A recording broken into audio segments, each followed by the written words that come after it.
Assalamu alaikum, ladies and gentlemen. Today we are going to discuss some of the points regarding the ICSB interview, in which we have to look into which type of expected questions that can come across during our course of interview.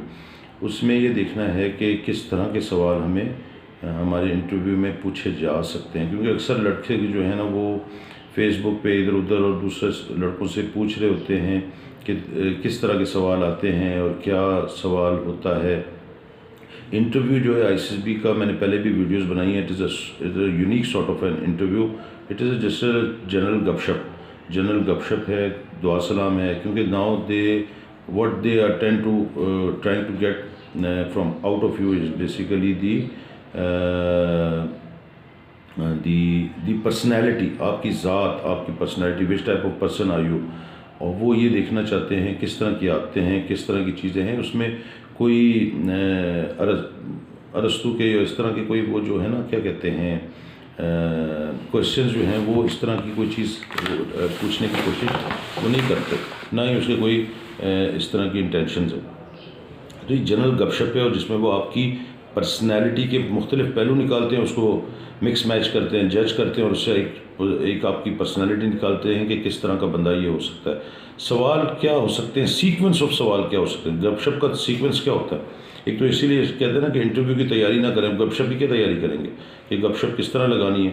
गपशप यही है कि जाके बैठना है, बड़े भाई की तरह समझना है जो सिलेक्टर है, और उसके बाद जाके उससे जनरल गपशप लगानी है, बातचीत करनी है। बस उस गपशप में ये नहीं है कि वो आपसे कहे कि जी क्या हाल है, तो आप कहें कि जी मैं ठीक हूँ, आप सुनाएं क्या हाल है, घर में बच्चे ठीक हैं। इस तरह के तो नहीं। Interview is interview, but the mechanism of interview is different that I am trying to discuss here. सवाल किस तरह के हो सकते हैं। सबसे पहले तो जी जाते हैं जो कि होता है आइडियल इंटरव्यू जो है ना वो यही गपशप का ये कि सलाम दुआ करने के बाद जब आपका काम शुरू होता है तो नाम पूछा, आपकी ज़ात के बारे में पूछा, आपके बारे में पूछा। ज़ात का मतलब है आपके बारे में पूछा कि हु आर यू, कौन हो, कहाँ से आए हो, किस तरह के हो। इंट्रोडक्शन जिस तरह आप कहते हैं ना कि ओवरऑल आप किस तरह के बंदे हैं और कहाँ से आए हैं, इलाका कौन सा है। पता चलता है कि एक लड़का आया है तो ये उसका बैकग्राउंड है। तो बेसिकली जो पहली बातचीत होनी चाहिए और मैक्सिमम होती है वो आपके बारे में, आपकी ज़ात के बारे में होती है। दूसरा, जब आपका ओवरऑल आपका पता चल जाता है, फिर इलाके के बारे में डिस्कस, इलाके की कोई ख़ास चीज़ क्यों मशहूर है, क्योंकि ये बेसिकली आपकी ज़ात से रिलेटेड चीज़ चली जा रही है। उसके बाद आपका आ जाता है फैमिली सेटअप, फैमिली स्ट्रक्चर। वालिद साहब, वालदा, बहन भाई क्या करते हैं, पढ़ते हैं, बहन भाई वालिदैन क्या करते हैं, और जो करते हैं क्या आपको उनकी नॉलेज है, या वालिद साहब ब्लाइंडली जो कुछ कर रहे हैं, ना आपको उनके कारोबार का पता है, ना बिज़नेस का, ना जॉब का पता है, और सोशली आइसोलेटेड है। तो अपने वालिद वालदा क्या करते हैं और उनका सोशल सेटअप बताओ। बहन भाई क्या करते हैं, किस क्लास में पढ़ते हैं। अक्सर बहन भाइयों की क्लासेस का पता नहीं होता, क्योंकि जो कर रहा है वो कर रहा है जी, मुझे क्या। तो ये ज़रा थोड़ा सा अच्छी बात नहीं है। तो इसी तरह जो वालिद साहब या घर में जो भी अर्निंग पर्सन है, वालदा है या वालिदैन या बहन भाई हैं, even how much they are getting, how much they are earning, which type of financial setup are you having, कि फाइनेंशियल सेटअप क्या है आपका। देखिए अभी तक आपका अपना ही चल रहा है सब कुछ, तो ये फाइनेंशियल सेटअप पता होना चाहिए। उसके बाद आप आ जाते हैं जनरल अवेयरनेस पे। जनरल अवेयरनेस से पहले आप दोस्तों पे आ जाएं कि आपका घर के अंदर का सेटअप तो ये है, आपके इर्द गिर्द मोहल्ले का, स्कूल का, कॉलेज का ये सेटअप क्या है। तो उससे आपके दोस्त जो हैं उससे दोस्त से रिलेटेड सवाल होते हैं, और दोस्त से रिलेटेड सवाल यही होते हैं ना कि दोस्त किस तरह के हैं, अच्छी बुरी बातें क्या हैं, आप उनके साथ कंफर्टेबल रहते हैं या नहीं रहते, वो आपके साथ कंफर्टेबल रहते हैं या नहीं रहते। तो इस तरह की चीज़ें होती हैं। ये तीसरा सीक्वेंस हो जाता है। चौथा, आपकी पढ़ाई, आपके उस्तादों से रिलेटेड, फेवरेट सब्जेक्ट से रिलेटेड, पढ़ाई में जिस तरह आप हैं वो आपकी परसेंटेज, आपकी जो मार्क्स आपने आईसीएसबी फॉर्म में शो किए होते हैं वो पता चल जाता है। तो आपका पढ़ाई में कितना इंटरेस्ट है। पढ़ाई में इंटरेस्ट बहुत कम लोगों का होता ही नहीं है ना, होना ही मतलब पढ़ाई में किसका इंटरेस्ट होता है। जिसके नंबर ज़्यादा हैं उसका भी इतना नहीं होता, और जिसका नंबर ना आए तो उसका तो वैसे ही पता चल रहा होता है कि इंटरेस्ट नहीं है। तो आपके एकेडमिक्स बैकग्राउंड का, आपके स्कूल का, कॉलेज का, ये चीज़ पता चलानी चलती है। तो तीसरा चौथा सीक्वेंस ये हो गया, दोस्तों के सेटअप का पता चल गया। फिर एकेडमिक्स का अगर आपका है तो एकेडमिक्स में जो पढ़ा है वो चने बेच के पास किया है, नकल मार के पास किया है, या जेन्युइन पढ़ा है, चाहे कम ही नंबर है, ज़्यादा नंबर लेने वाला और नकलें मार के लेने वाला, जिसका अक्सर मैक्सिमम होता है गांव देहातों में और बहुत सी इलाकों में पाकिस्तान के, कि नंबर ज़्यादा है, आता जाता कुछ नहीं है, तो वो तो बंदे का पता चल जाता है। और अगर जिस बंदे के नंबर कम हो लेकिन जेन्युइन पास किया हो तो पर्सनैलिटी तो उसकी अच्छी हुई ना, तो आपके नंबर्स का और आपके एकेडमिक्स रिकॉर्ड का पता चलता है। इसी से रिलेटेड आपके एकेडमिक्स से रिलेटेड सवाल हो जाते हैं। उसके बाद जनरल अवेयरनेस, कहाँ से आए हो, किधर से आए हो, कहाँ यहाँ तक कैसे पहुँचे हो, तो यहाँ तक कैसे पहुँचे हो, जिस इलाके से इधर तक आए हो, आपकी जनरल अवेयरनेस। अब जनरल अवेयरनेस क्या है, मैं जिस इलाके में रहता हूँ उस इलाके का और उसके इर्द गिर्द का, और यहाँ से मैं अपने घर से ICP सेंटर तक गया हूँ, तो वो परेशानी बेचैनी में गया हूँ, या मुझे कुछ पता है भी, या मैं चीज़ों को इग्नोर करता हूँ, मैं थॉरली चीज़ों को नहीं देखता। थॉरली चीज़ें देखने के लिए 100 साल नहीं लगाने पड़ते। जस्ट एक ग्लास देने से भी आपको रोड मोटरवे का, आपको चीज़ों का पता चल जाता है, किस तरह आए हो, कितनी देर में आए हो। कोई ट्रेन में आए हो तो स्टेशंस, जो कंसर्न बंदा होता है उससे ये चीज़ें पूछने की ज़्यादा ज़रूरत ही नहीं पड़ती, उसको वैसे ही पता होता है कि वो is a concern person. But जो अगर सीखने की कोशिश कर रहा होता है तो वो तो फिर चाहे सीख भी ले, कोई पता नहीं, कोई फ़ायदा नहीं होता। तो जनरल अवेयरनेस का आपको इर्द गिर्द आपके क्या हो रहा है, सोए हुए तो नहीं है, ब्लाइंड तो नहीं है, आँखें खुली हुई हैं और दिल सोया हुआ है, तो ऐसे तो नहीं है। इस तरह जब जनरल अवेयरनेस का हो गया, फिर आपका motivational check is what. Motivational check आपका, फ़ौज में क्यों आना चाहते हैं, किस लिए आना चाहते हैं, कब से शौक़ पैदा हुआ है, और बचपन से शौक़ पैदा। बचपन से शौक़ किसका पैदा होता है यार, मतलब सोचने वाली बात है। बचपन में मुँह धोने की तो तमीज़ नहीं होती हमें, तो शौक़ किधर से पैदा हो जाते हैं। तो बहरहाल, बट ये कि हम सीक्वेंस की बात करें तो जनरल अवेयरनेस, मोटिवेशनल चेक, कि जिस फ़ौज के लिए आ रहे हैं क्या उसका अता पता है भी या नहीं, और सिर्फ उसका ये अता पता है, ये सात वाले में नेवी के लिए अप्लाई कर रहा हूँ, मुझे एयरफोर्स का अलिफ से बे नहीं पता, तो फिर फ़ौज का शौक़ तो नहीं है, फिर तो बस खानापुरी।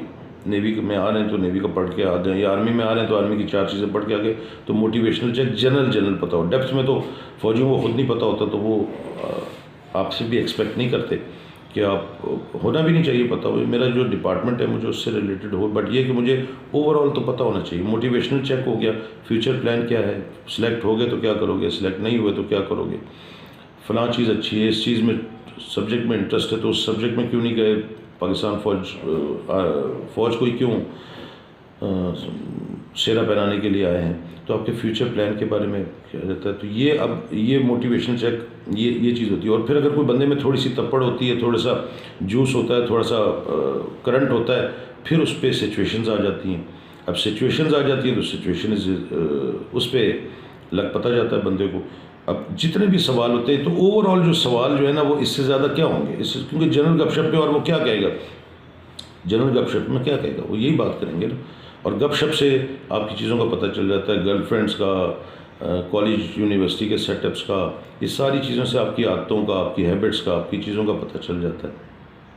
तो आपके इर्द गिर्द की चीज़ों का general awareness, motivational, future plan, academics record, family setup, ये 7-8 चीज़ें हैं। इससे हट के उन लोगों ने क्या पूछना, मतलब उनको क्या ज़रूरत पड़ेगी पूछने की, और इससे बड़ा कुछ पता चल जाता है। सिचुएशन रिएक्शंस आपको देखते हैं। अब कोई भी जवाब होता है, जो जवाब सोच के नहीं दिया जाता ना, वो जवाब ऐसे ही है कि बस जो मुंह में आया लड़का कह देता है बग़ैर सोचे समझे। जवाब दें सोच के, समझ के। सोचने का टाइम मुराकबा नहीं है, 6-6 साल सोचना नहीं है, 2-2 मिनट सोचना नहीं है। इरिटेशन होती है ऑपोजिट को, जो बैठा होता है वो, उसके पास पीछे लाइन लगी हुई है, वो आपके जो फ़लसफ़ा सुनने के लिए नहीं बैठा हुआ, और उसको आप मुराकबे में चले जाएं जवाब देते वक्त, ऐसे नहीं है। ये जो सोच के जवाब है ना, 2 सेकंड 3 सेकंड बहुत ज़्यादा टाइम है। जिस बंदे को आता है, जिसको नहीं है वो 3 घंटे भी बैठे रहेगा, चवल ही मारेगा। तो उसको इरिटेट ना करें, मुराकबे में ना चले जाएं, तसल्ली से जवाब दें। जवाब भी देते वक्त आपके अंदर एंजाइटी, परेशानी, बेचैनी, क्विकनेस, जवाब भी तेज़ दे रहे हैं ना, तो ये आप पता चल जाता है कि बंदा बेचैन रूह है। और बेचैन रूह जो है ना, वो तो नहीं इतनी वो की जाती।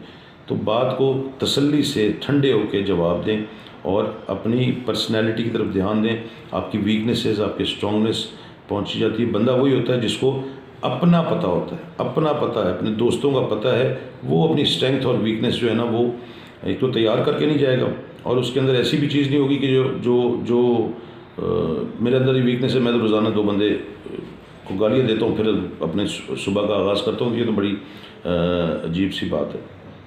तो अपनी स्ट्रेंथ और वीकनेसेस का पता हो और वो सोच के तहम्मुल से जवाब दें, कूल एंड काम होके दें। बट आपके इस कूल एंड काम में आपकी आवाज़ ना बैठ जाए कि वो जो है सिलेक्टर जो है वो इरिटेट होना शुरू हो जाए।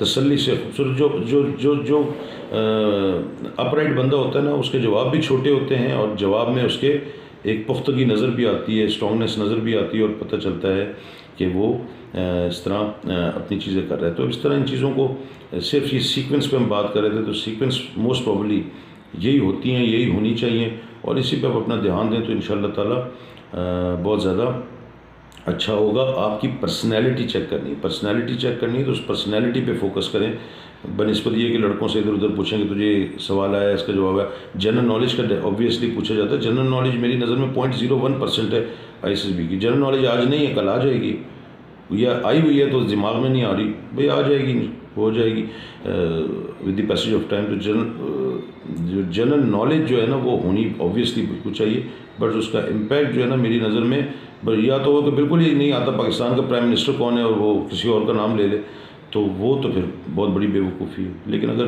कोई चीज़ नहीं आ रही तो जनरल नॉलेज की वजह से आपका कॉन्फिडेंस शेक नहीं होना चाहिए, आपकी कॉन्फिडेंस नहीं लग जाना चाहिए। अपनी ज़ात पे फोकस करें, अपने आप को देखें, अपने आप से सवालात करें, अपने आप को चीज़ें देखें, तो फिर आप वो होगा, क्योंकि उन्होंने आपकी पर्सनैलिटी निकालनी, और आपकी पर्सनैलिटी उसी वक्त अच्छी हो सकती है जब once you are knowing yourself. अपने आप का पता नहीं है, दुनिया की बातें कर रहे हैं, तो फिर तो ऐसे नहीं होगा। तो आई होप कि जो मैं बताना चाह रहा हूँ वो आपकी समझ में आया होगा। Thank you very much and Allah हाफिज़।